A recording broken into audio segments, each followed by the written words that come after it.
नमस्कार दोस्तों, आपका हमारे यूट्यूब चैनल पे स्वागत है। आज हम उसी श्रृंखला में दोस्तों आपके लिए जो कि जेटीओ का पेपर था उसके आगे के जो क्वेश्चन थे वो लेके आए हैं दोस्तों। यानी कि हम 71 से आगे जो क्वेश्चन थे वो आपके लिए लेके आए हैं। और कल का वीडियो पे आपका बहुत अच्छा रिस्पांस मिला दोस्तों। इसके साथ साथ ही आप अपने दोस्तों को शेयर करते रहिए और लाइक करते रहिए वीडियो को। ओके दोस्तों, हम स्टार्ट करते हैं। तो उसी पेपर में दोस्तों जो जेटीओ का पेपर था दोस्तों, जेटीओ के पेपर में दोस्तों इस पार्ट में बहुत ही इंपॉर्टेंट क्वेश्चन आया दोस्तों। यानी कि 71 से लेके 110 तक के बहुत ही इंपॉर्टेंट क्वेश्चन है दोस्तों, जो कि हर एग्जाम में पूछे गए हैं। तो दोस्तों आगे हम बात करते हैं। तो पहला ही क्वेश्चन दे रखा है इनमें कि विषय निर्माण की विधियाँ किसने बताई। तो विषय निर्माण की जो विधियाँ हैं वो किसने बताई थी। तो वो किसने बताई थी, डॉक्टर एस.आर. रंगानाथन जी ने बताई थी। और कब बताई गई थी वो, तो वो बताई गई थी 1950 में विषय निर्माण की विधियाँ बताई गई थी। और इसके साथ साथ ही 1960 में दो और विधियाँ बता दी गई थी, आसवन और विलियन नाम की। और फिर यानी कि नील मेघनन ने 1973 में, यानी कि नील मेघनन ने 1973 में कुछ संशोधित किया था। उसके बाद में अगले क्वेश्चन की बात करते हैं दोस्तों। तो अगला क्वेश्चन दे रखा है कि शिष्य में चिकित्सा विज्ञान की मुख्य श्रेणी में इलाज को किस तरह स्वरूप में श्रेणीबद्ध किया जाता है। कि जो शिष्य है उसमें जो PMEST है उसके अनुसार उसके इलाज को किस प्रकार श्रेणीबद्ध किया जाता है दोस्तों। तो वो किस प्रकार किया जाता है, तो वो ऊर्जा वियोजन में किया जाता है। किस में किया जाता है, ऊर्जा वियोजन में किया जाता है। तो इसका करेक्ट ऑप्शन कौन सा हो जाएगा, तो ए इसका करेक्ट ऑप्शन हो जाएगा। इसके बाद में हम अगले क्वेश्चन की बात करते हैं। तो दोस्तों अगला क्वेश्चन दे रखा है कि निम्नलिखित में से, यानी कि निम्नलिखित में से कौन सा सूचना का प्राथमिक स्रोत है। यानी कि इन चारों ऑप्शन में से कौन सा सूचना का प्राथमिक स्रोत है। तो कौन सा हो जाएगा दोस्तों इसका करेक्ट ऑप्शन, तो इसका हो जाएगा जो पांडुलिपियाँ हैं वो सूचना का प्राथमिक स्रोत होती हैं। कि जो यानी कि पांडुलिपियाँ जो भी होती हैं वो सूचना का प्राथमिक स्रोत हैं। इसके साथ साथ ही हम अगले क्वेश्चन की बात करते हैं दोस्तों। तो अगला क्वेश्चन दे रखा है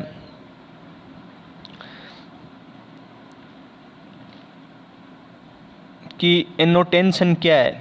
कि दोस्तों एनोटेंशन है वो क्या है। तो एनोटेंशन दोस्तों आपको पता होगा कि एनोटेंशन क्या है। तो एक प्रकाशक की जो भी विशेष खूबियाँ का वर्णन किया जाता है, जो भी एक प्रकाशक होता है उसकी विशेष खूबियों का वर्णन जिस पृष्ठ पे किया जाता है उसे एनोटेंशन के नाम से जाने जाता है। यानी कि उसे क्या कह सकते हैं, हमें एनोटेंशन के नाम से जानते हैं। इसके बाद में अगले क्वेश्चन की हम बात करते हैं दोस्तों। तो अगला क्वेश्चन दे रखा है कि भारत में ओपन जर्नल असेस सिस्टम मुख्यतः किसके द्वारा प्रतिबंधित किया गया जाता है। यानी कि भारत में ओपन जर्नल असेस सिस्टम वो मुख्यतः किसके द्वारा प्रतिबंधित किया जाता है। तो वो किसके द्वारा किया जाता है दोस्तों, आपको पता होगा कि वो इनफिलिमनेट के द्वारा किया जाता है। अब दोस्तों हम थोड़ी सी बात करेंगे इनफिलिमनेट की स्थापना कब की गई थी। तो वो की गई थी 1991 में। और किसके द्वारा की गई थी, तो UGC के द्वारा इनफिलिमनेट की स्थापना की गई थी। ये इनफिलिमनेट से हमेशा दोस्तों क्वेश्चन पुटअप होते हैं। इसके बाद दोस्तों हम अगले क्वेश्चन की बात करते हैं। तो अगला क्वेश्चन दे रखा है कि ISBN की समय अवधि क्या है। यानी कि दोस्तों जो जो INB है, यानी कि INB, तो INB की समय अवधि क्या है दोस्तों। तो उसकी समय अवधि क्या हो जाएगी, तो समय अवधि क्या हो जाएगी दोस्तों, मासिक हो जाएगी। INB पहली बार प्रकाशित कब हुआ दोस्तों, तो हुआ था 1957-58 में।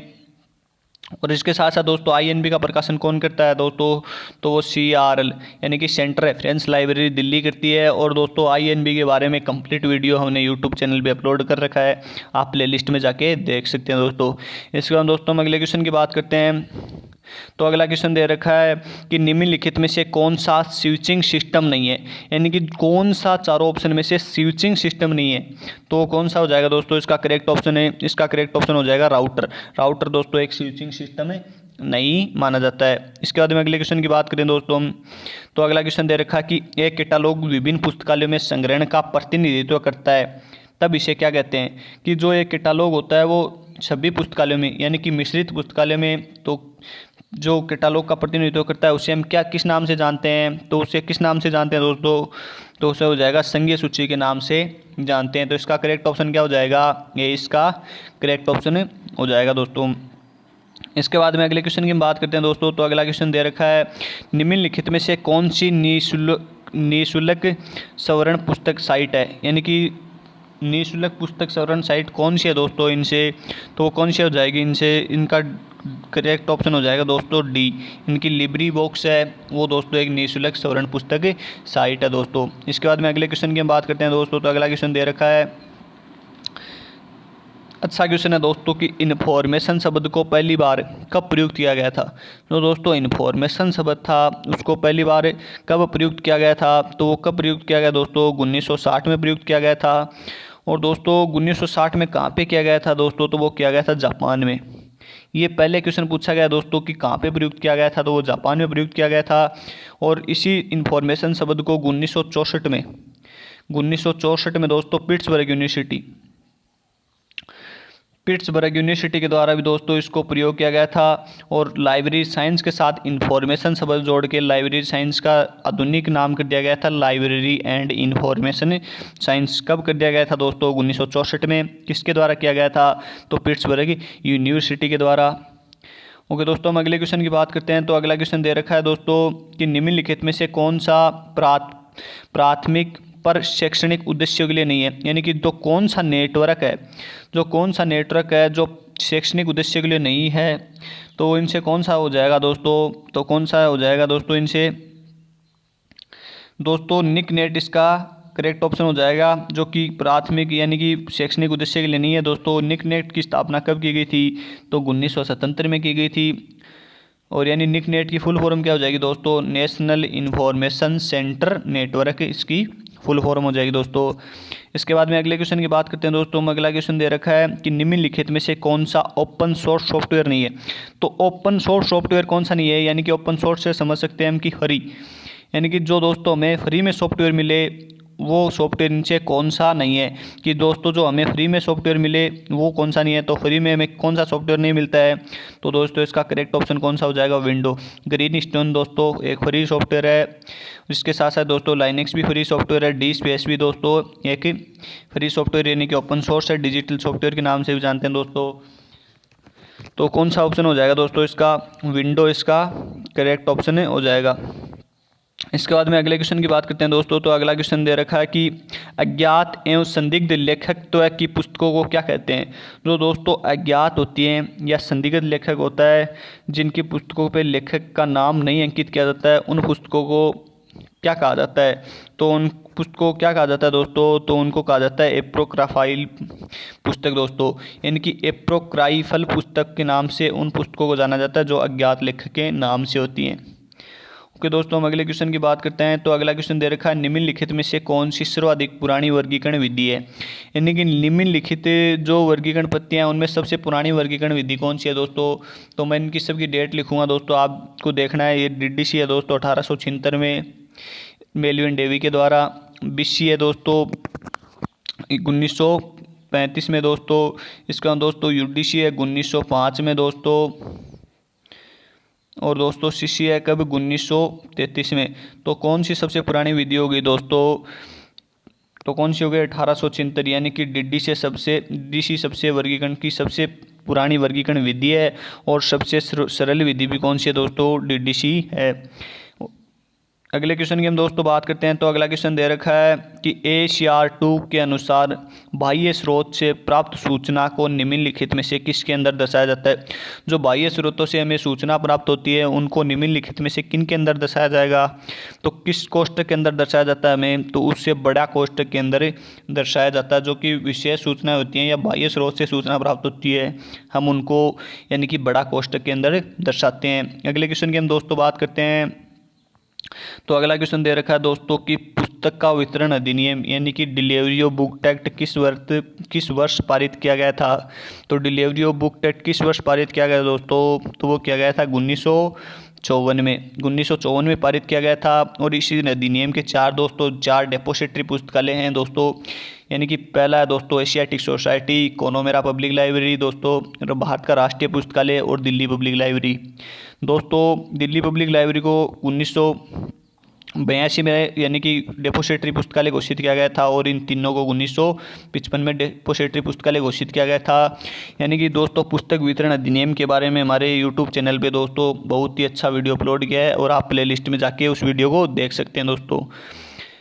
अगले क्वेश्चन की हम दोस्तों बात करते हैं। तो अगला क्वेश्चन दे रखा है कि किसी पुस्तक से संबंधित अन्य कैटालॉग कार्डों के लिए किसी मुख्य प्रविष्टि कार्ड के पृष्ठ भाग पर अंकित की जाने वाली प्रविष्टियां हेतु बदिए, यानी कि किसी भी जो पुस्तक होती है उन्हें अन्य कैटालॉग कार्ड का हम प्रयोग करते हैं, जो कि मुख्य पृष्ठ तैयार होती हैं, तो वो किस भाग पर अंकित की जाएंगी। तो हम किस भाग पर अंकित करते हैं दोस्तों, तो वो करते हैं हम ट्रेसिंग पे, यानी कि ट्रेसिंग नीचे लिखा जाता है दोस्तों कैटालॉग कार्ड के, वहाँ पे हमें अंकित करते हैं दोस्तों। अब अगले क्वेश्चन की हम बात करते हैं। तो अगला क्वेश्चन दे रखा है दोस्तों विषय प्रसूची कोड, यानी कि विषय प्रसूची कोड के लेखक कौन है। तो दोस्तों विषय प्रसूची कोड यानी कि सब्जेक्ट कैटालॉग के यानी कि लेखक कौन है, तो वो कौन जाएंगे दोस्तों इनसे। तो इसका करेक्ट ऑप्शन हो जाएगा दोस्तों ईजे कोड्स क्या है दोस्तों, विषय प्रसूची कोड यानी विषय प्रसूची के लेखक हैं दोस्तों। इसके बाद में दोस्तों हम अगले क्वेश्चन की बात करते हैं। तो अगला क्वेश्चन दे रखा है कि DDC के 23वें संस्करण में तालिका 3 है, यानी कि दोस्तों DDC के 23वें संस्करण में जो DDC का 23वां संस्करण प्रकाशित किया गया था दोस्तों, उसमें कितनी तालिकाएं हैं, यानी कि literature sub division, standard sub division, group personal और लैंग्वेज डिवीज़न। तो दोस्तों इसका करेक्ट ऑप्शन कौन सा हो जाएगा, स्टैंडर्ड सब डिवीज़न से संबंधित इसका करेक्ट ऑप्शन हो जाएगा दोस्तों। और यदि आपको इसका करेक्ट ऑप्शन पता हो तो दोस्तों आप कमेंट में कर सकते हैं। इसके बाद दोस्तों अगले क्वेश्चन की हम बात करते हैं। तो अगला क्वेश्चन दे रखा है दोस्तों कि भारत में पुस्तकालय के विकास में पहली बार प्रयास किसके द्वारा किया गया था, यानी कि भारत में जो पुस्तकालय का विकास हुआ वो सबसे पहले किस व्यक्ति के द्वारा किया गया था। तो किसके द्वारा किया गया था दोस्तों, तो वो किया गया था यानी कि सियाजीराव गायकवाड़। किसके द्वारा किया गया था, सियाजीराव गायकवाड़ के द्वारा किया गया था। सियाजीराव गायकवाड़ ने 1910 में अमेरिका की यात्रा की और वहाँ पे मेलविन डेवी के शिष्य W.A. बोर्डन, किसको, W.A. बोर्डन को अपने साथ लेके आए और 1910-11 में BLA संघ की स्थापना की, जो कि प्रशिक्षण कार्यक्रम का आयोजन करता था। और इसी आयोजन के कारण दोस्तों उसी का फलस्वरूप भारत में पुस्तकालय विज्ञान की प्रथम पत्रिका 1912 में लाइब्रेरी मिसलेनी प्रकाशित हुई दोस्तों। इसके बाद में अगले क्वेश्चन की हम बात करते हैं दोस्तों।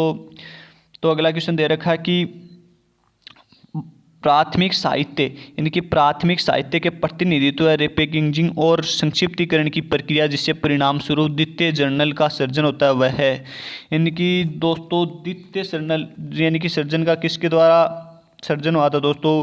तो इसका करेक्ट ऑप्शन कौन सा हो जाएगा दोस्तों, इसका करेक्ट ऑप्शन हो जाएगा डी, यानी कि जो आवधिक प्रकाशनों का सारकरण व अनुक्रमणिका, यानी कि दोस्तों जो अबस्टेक से संबंधित हैं या दोस्तों जो भी की अलग आवधिक प्रकाशनों का सारकरण होता है उससे संबंधित दोस्तों द्वितीय स्रोत माने जाते हैं। तो दोस्तों इसका करेक्ट ऑप्शन हो जाएगा डी। इसके बाद दोस्तों अगले क्वेश्चन की हम बात करते हैं। तो अगला क्वेश्चन दे रखा है कि AACR है। तो दोस्तों AACR क्या है दोस्तों, तो AACR की फुल फॉर्म क्या हो जाएगी दोस्तों, एंग्लो अमेरिकन कैटालॉग नियम। और दोस्तों AACR कब प्रकाशित किया गया था, तो ये प्रकाशित किया गया था 1949 में। और AAC में कुछ संशोधित करके प्रकाशित किया गया था दोस्तों, जो कि अमेरिकन पुस्तकालय LA यानी कि लाइब्रेरी एसोसिएशन और इसके साथ ही कनाडियन पुस्तकालय यानी कि तीनों के द्वारा प्रकाशित किया गया था दोस्तों ये। ओके दोस्तों अगले क्वेश्चन की बात करते हैं। तो अगला क्वेश्चन दे रखा है कि भारतीय प्रतिलिपि अधिकार कानून के अनुसार प्रतिलिपि निम्नलिखित अवधि के लिए प्रदान की जाती है, यानी कि दोस्तों कॉपीराइट अधिकार भारत में कितने दिन तक, लेखक की मृत्यु के कितने दिन तक यानी कितने वर्षों तक किया जाता है। तो वो कितने वर्षों तक किया जाता है दोस्तों, लेखक की मृत्यु के 60 वर्षों तक प्रदान किया जाता है। और भारत में कॉपीराइट कब लागू यानी कि लागू बनाया गया था, तो बनाया गया था 1957 में दोस्तों ये अधिनियम। और दोस्तों ये लागू कब हुआ था, तो ये लागू हुआ था 21 जनवरी, कब दोस्तों 21 जनवरी 1958 को भारत में लागू हुआ था। दोस्तों अगले क्वेश्चन की बात करते हैं। तो अगला क्वेश्चन ये है कि दोस्तों ISBD निश्चित प्रदर्शित है। तो दोस्तों ISBD की फुल फॉर्म क्या हो जाएगी दोस्तों, ISBD की फुल फॉर्म क्या हो जाएगी दोस्तों, तो वो हो जाएगी यानी कि international standard for bibliography description. तो कौन सी है दोस्तों इनसे यानी कि इसकी बी करेक्ट यानी कि फुल फॉर्म हो जाएगी दोस्तों international standard for bibliography description, जो दोस्तों ISBN का प्रकाशन यानी ISBN का प्रकाशन कौन करता है दोस्तों, तो करता है दोस्तों इफला। कौन करता है दोस्तों, इफला करता है। और कब से करता है, तो वो करता है 1971 से, यानी कि ISBN का प्रकाशन करता है। इसके हम दोस्तों अगले क्वेश्चन की हम बात करते हैं। तो दोस्तों अगला क्वेश्चन है कि TKDL किसके द्वारा विकसित और प्रतिबिंबित किया जाता है। तो दोस्तों जो TKDL है वो किसके द्वारा विकसित किया गया था, तो वो किसके द्वारा किया गया था दोस्तों, वो किया गया था CSIR और आयुष के द्वारा, इन दोनों के द्वारा दोस्तों TKDL विकसित किया गया था। इसके हम दोस्तों अगले क्वेश्चन की हम बात करते हैं। तो अगला क्वेश्चन दे रखा है कि किस प्रकार का कंप्यूटर, यानी कि जो किस प्रकार का कंप्यूटर पुस्तकालय उपयोग के लिए सबसे उपयुक्त है। तो हम दोस्तों पुस्तकालय में किस प्रकार का कंप्यूटर उपयोग करते हैं, तो वो किस प्रकार का करते हैं दोस्तों, डिजिटल कंप्यूटर हमें पुस्तकालय में उपयोग करते हैं दोस्तों। इसके हम दोस्तों अगले क्वेश्चन की हम बात करते हैं। तो अगला क्वेश्चन है कि डॉक्टर एस आर रंगनाथन द्वारा कितने प्रकार के अंकन प्रतिपादित किए गए थे। तो कितने प्रकार के अंकन प्रतिपादित किए गए थे, तो वो किए गए थे दोस्तों 4 प्रकार के अंकन प्रतिपादित किए गए थे डॉक्टर एस आर रंगनाथन के द्वारा। इसके बाद में अगले क्वेश्चन की हम बात करते हैं। तो अगला क्वेश्चन दे रखा है कि लोटका का उपसूत्र निम्नलिखित में से किससे संबंधित है। तो लोटका का जो उपसूत्र है वो किससे संबंधित है, तो यानी कि वो साइंटिफिक प्रोडक्टिविटी उसका दूसरा नाम है, तो वो कौन सा हो जाएगा दोस्तों, इनसे वैज्ञानिक उत्पादकता से संबंधित है। और ये लॉज ऑफ लोटका या अल्फ्रेड जे लोटका के द्वारा कब दिया गया था, तो ये अल्फ्रेड जे लोटका के द्वारा ये सूत्र दिया गया था, सॉरी दोस्तों 1926 में, 27 में नहीं 1926 में दिया गया था अल्फ्रेड जे लोटका के द्वारा। इसके बाद में अगले क्वेश्चन की बात करते हैं दोस्तों। तो अगला क्वेश्चन है कि मार्क 21 में विषय परिगणित क्षेत्र है। तो जो मार्क 21 है उसमें विषय परिगणित क्षेत्र कौन सा दोस्तों, तो उसका क्या हो जाएगा 6XX दोस्तों, उससे विषय से संबंधित होता है। तो इसका करेक्ट ऑप्शन हो जाएगा दोस्तों C। इसके बाद दोस्तों अगले क्वेश्चन की बात करते हैं। तो अगला क्वेश्चन दे रखा है कि इंसाइक्लोपीडिया ब्रिटेनिका का पहला संस्करण, यानी कि इंसाइक्लोपीडिया ब्रिटेनिका का पहला संस्करण यानी कितने संस्करणों में प्रकाशित हुआ था। तो दोस्तों इंसाइक्लोपीडिया ब्रिटेनिका का हमने बहुत ही अच्छा वीडियो अपने चैनल पे अपलोड कर रखा है, आप प्लेलिस्ट में जाके देख सकते हैं, आपको कंप्लीट जानकारी मिल जाएगी। तो पहला संस्करण कितने संस्करणों में प्रकाशित हुआ था, तो कितने में हुआ था दोस्तों, 3 संस्करणों में प्रकाशित हुआ था। और दोस्तों कब प्रकाशित होना स्टार्ट हुआ, तो ये दोस्तों स्टार्ट हुआ था 1768 से 1771 में। और आप इसकी कंप्लीट जानकारी दोस्तों हमारे चैनल पे दे सकते हैं। और हम आपको दोस्तों 2 क्वेश्चन देते हैं जिसका आंसर आपको देना है। तो दोस्तों पहला क्वेश्चन तो यही है कि ड्यूई डेसिमल क्लासिफिकेशन में टेबल्स एंड प्रेसिडेंस निम्नलिखित में से प्रयोजन हेतु प्रदत्त हैं। तो इनमें कौन सा आंसर आपका राइट हो जाएगा दोस्तों, वो आप कमेंट में दीजिए। और इसके बाद हम आपको दूसरा क्वेश्चन देते हैं दोस्तों कि परिखंडितीकरण किससे संबंधित है। तो दोस्तों ये किससे संबंधित है, इसका भी आपको आंसर कमेंट में देना है दोस्तों। हम आपके लिए दोस्तों जल्दी, यानी कि जल्दी दोस्तों लाइव क्लासें लेके आएंगे दोस्तों, जो कि आपके लिए बहुत ही इंपॉर्टेंट होंगी। और इसके साथ साथ आप वीडियो को लाइक कीजिए, शेयर कीजिए और अपने दोस्तों को कमेंट कीजिए दोस्तों। हम यानी कल या 1-2 दिन के बाद दोस्तों आपके लिए लाइव क्लासें लेके आएंगे, जो आपको टाइम का इन्फॉर्मेशन दे दी जाएगी दोस्तों। ओके।